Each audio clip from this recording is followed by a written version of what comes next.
Olá pessoal, vou falar com vocês agora sobre o Sistema Nacional de Saneamento Básico, o antigo SINIS, que agora é SINISA. Ele é um sistema que faz parte do Ministério das Cidades e trata do recolhimento dos dados que os municípios entregam a esse sistema. O nosso projeto buscou alguns dados que foram interessantes, que tratava basicamente do município de Maricá e dos municípios vizinhos. Então, o que vocês vão observar agora são alguns dados que nós entendemos como interessantes e que fizeram parte das postagens do Instagram.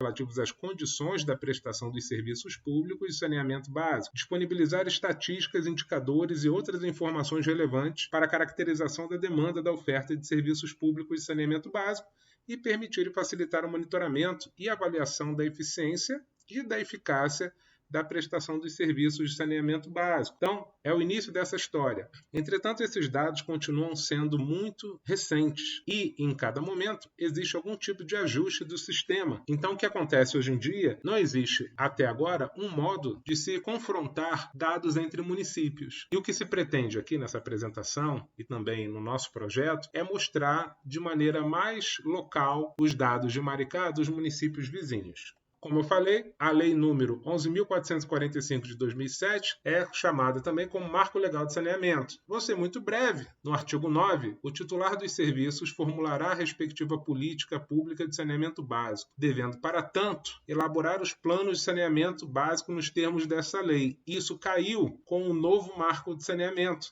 em que no artigo 9 ele diz que o titular dos serviços formulará a respectiva política pública de saneamento básico, devendo, para tanto, elaborar planos de saneamento básico nos termos dessa lei, bem como estabelecer metas e indicadores de desempenho e mecanismos de aferição dos resultados a serem obrigatoriamente observados na execução dos serviços prestados de forma direta ou por concessão. Isso foi uma modificação muito significativa, em que, antigamente, existia só a opção de elaborar planos de saneamento básico nos termos dessa lei, e agora, além de elaborar, ele também estabelece metas e indicadores de desempenho e mecanismos de aferição de resultados, o que é muito interessante e muito mais avançado, e são obrigatoriamente observados na execução de serviços prestados de forma direta por concessão. Então, é uma sofisticação dessa lei a partir do novo marco legal do saneamento. Vou agora falar com vocês sobre algumas postagens referentes ao abastecimento de água.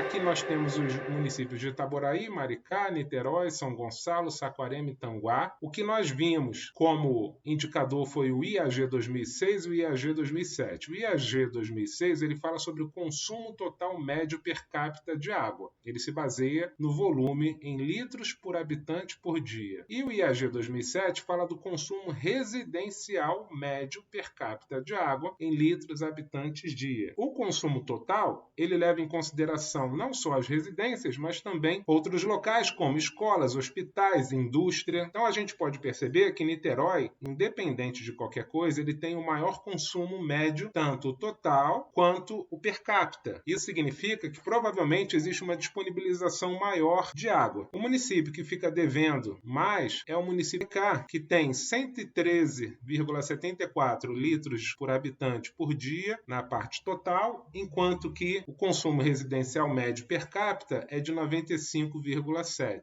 Também devo dizer que os dados do SINISA são referentes a 2023. Nessa presente data, ainda não temos os dados de 2024. Então, gostaria de fechar o ano de 2025 com dados mais atualizados, mas infelizmente não temos. Tanto Niterói quanto Itaboraí são dois municípios muito populosos, mas ao mesmo tempo, como estamos falando sobre consumo médio per capita de água, isso se equivale. Entretanto, tanto Niterói quanto Itaboraí, além de São Gonçalo, são municípios que detêm maior número de instituições e indústrias. Maricá ainda tem um consumo per capita baixo, muito provavelmente ligado à não existência de grandes indústrias e também ao consumo de água ser muito voltado à obtenção da água por subsolo através de poços artesianos, ainda no município, apesar de alguma disponibilização de água via rede.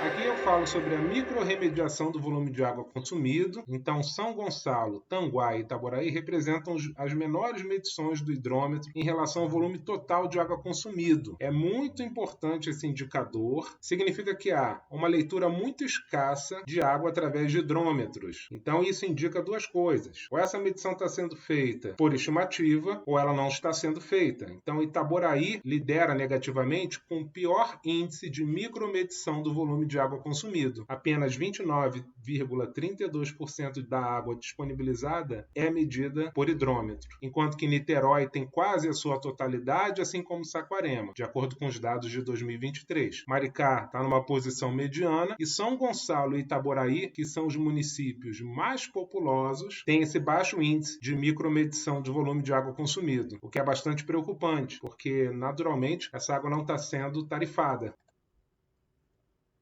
Aqui, outro dado super importante de 2023 são as perdas totais de água na distribuição. E, pasmem, 85,60% da água é perdida na distribuição do município de Itaboraí. Em Tanguá também existe um índice extremamente alto, 62,68%, enquanto que Saquarema, São Gonçalo e Maricá têm índices menores. E a gente pode observar que o município que tem maior IDH entre eles, que é Niterói, tem apenas 19,92% de perda total de água na distribuição.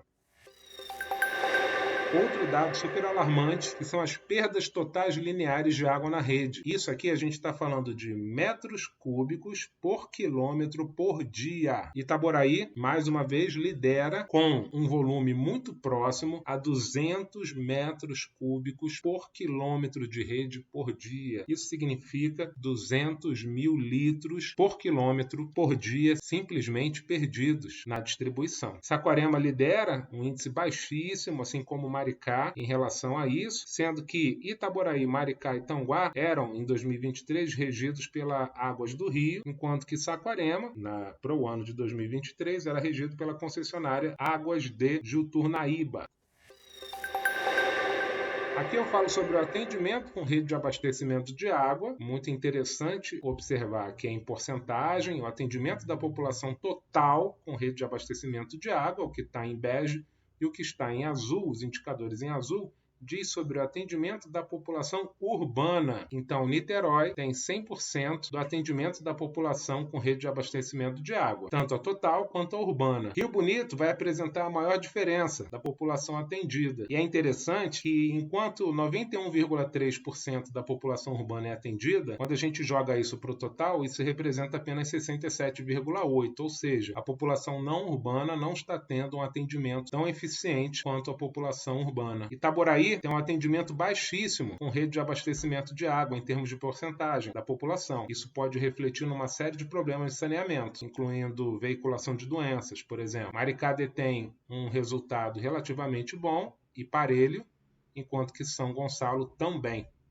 Já Tanguá não tem uma diferença muito grande, mas tem um baixo atendimento da população, tanto urbana como total. Agora a gente vai falar sobre esgotamento sanitário.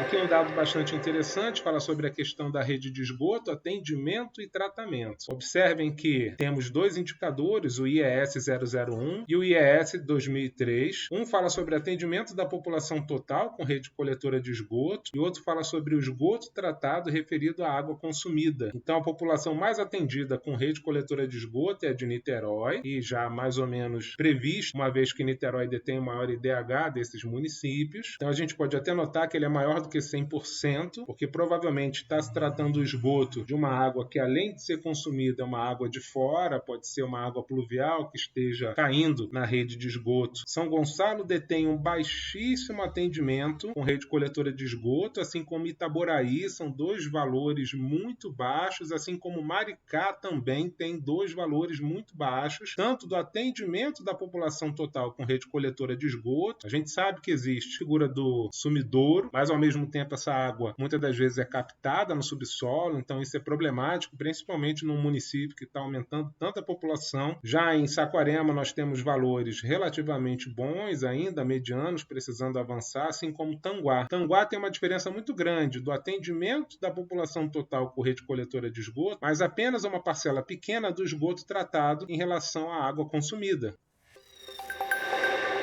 Trata-se da extensão da rede de esgoto por ligação. Nenhum município chegou na margem de 50% dessa extensão de rede de esgoto por ligação. Isso mostra o problema que deve ser solucionado pela gestão municipal. Isso significa que em Niterói, por exemplo, existem muitas ligações em relação à extensão total. Isso é positivo. Aqui há o atendimento dos domicílios urbanos com rede coletora de esgoto. Niterói se destaca com quase 100%. Maricá e Itaboraí se destacam com um percentual baixíssimo de atendimento dos domicílios urbanos com rede coletora de esgoto. Já Tanguá tem valores medianos e São Gonçalo, um município extremamente populoso, assim como Itaboraí, detém ainda uma porcentagem muito baixa de domicílios com rede coletora de esgoto. Aqui pode ser observado o atendimento dos domicílios urbanos com coleta e tratamento de esgoto. Maricá não tem tratamento de esgoto em relação aos domicílios urbanos, assim como Itaboraí, que é um município super populoso. Niterói tem uma grande parcela dos domicílios com coleta e tratamento de esgoto. Saquarema detém um valor mediano e Tanguá detém um valor baixo. De qualquer forma, Itaboraí detém um menor valor. São Gonçalo não aparece, provavelmente ele não relatou esse dado. Aqui a gente fala do atendimento da população urbana com rede coletora de esgoto em percentual. Não estamos falando mais de ligações nem de casas, estamos falando de pessoas. A quase totalidade de Niterói, com 95,60%, seguida por Tanguá e Saquarema. Maricá detém ainda, em relação ao Sinisa 2023, um valor muito baixo de atendimento da população urbana com rede coletora de esgoto. Itaboraí com um valor ínfimo de atendimento à população urbana com rede coletora de esgoto. É o pior resultado, assim como também São Gonçalo e Maricá. Mais uma vez eu destaco, são dois municípios com um adensamento populacional muito grande. Em relação à limpeza urbana e manejo de resíduos sólidos. Aqui falo com vocês sobre os indicadores de cobertura da coleta de resíduos sólidos domiciliares, tanto urbano quanto rural. Então, em relação à população rural, a gente pode observar que existe uma baixa cobertura de resíduos sólidos, sendo nada em São Gonçalo, Saquarema e Tanguá têm valores relativamente baixos, Itaboraí tem 100% a cobertura de coleta de resíduos sólidos domiciliares, tanto urbano quanto rural. São Gonçalo, ele está apenas fazendo a cobertura da população urbana, enquanto que Saquarema praticamente 100%, na verdade, não praticamente, mas sim 100% da população é atendida, da população urbana é atendida. Já Saquarema, 100% da população urbana é atendida com coleta de resíduos sólidos domiciliares, mas na parte rural ainda deixa a desejar com apenas metade. Maricá apresenta dois valores relativamente bons e Tanguá mostra uma disparidade também muito grande. Para São Gonçalo, sequer é observável algum valor da população rural. Aqui são os dados da despesa de exploração média do serviço de manejo de resíduos sólidos por habitante. Então, a gente tem uma despesa média em reais por habitante por ano. Isso são dados de 2023. Maricá e Saquarema detêm as maiores despesas médias desse serviço, com cerca de R$300 por habitante por ano. Um dado bastante expressivo. Itaboraí, como é um município muito denso, tem um valor menor, menos de R$50 por habitante por ano. Niterói tem um valor mediano. Não é o mais barato, mas também não é o mais caro, acima de R$200 por habitante por ano. E São Gonçalo com cerca de R$150 por habitante por ano. São observados o atendimento dos domicílios urbanos com coleta e tratamento de esgoto em termos percentuais. Agora vou falar sobre a drenagem e manejo das águas pluviais urbanas. Esse indicador, o GAP 0304 e o GAP 0305, tratam da extensão de vias públicas e via com redes pluviais subterrâneas. Então, os dados que vocês estão observando aqui estão em quilômetros. São Gonçalo é o que detém a maior extensão de vias públicas urbanas e vias com redes pluviais subterrâneas, seguido por Niterói. Observe o baixo valor dos municípios de Tanguá, com rede de água pluvial subterrânea, assim como Saquarema, São Gonçalo. Já Maricá não. Maricá já tem um valor relativamente índice mediano, não é dos menores, também não é dos maiores. Itaboraí tem um valor baixo em quilômetros. Então aqui eu chego ao final da apresentação e gostaria de dedicar os agradecimentos aos estudantes Hanna, Júlia, Lucas, Maria Clara e Sofia, são fomentados por bolsas CNPq e bolsas Jovens Talentos para a Ciência. Espero que vocês tenham apreciado esse conteúdo. Compartilhem entre as pessoas. São dados bastante sensíveis e interessantes. Até lá!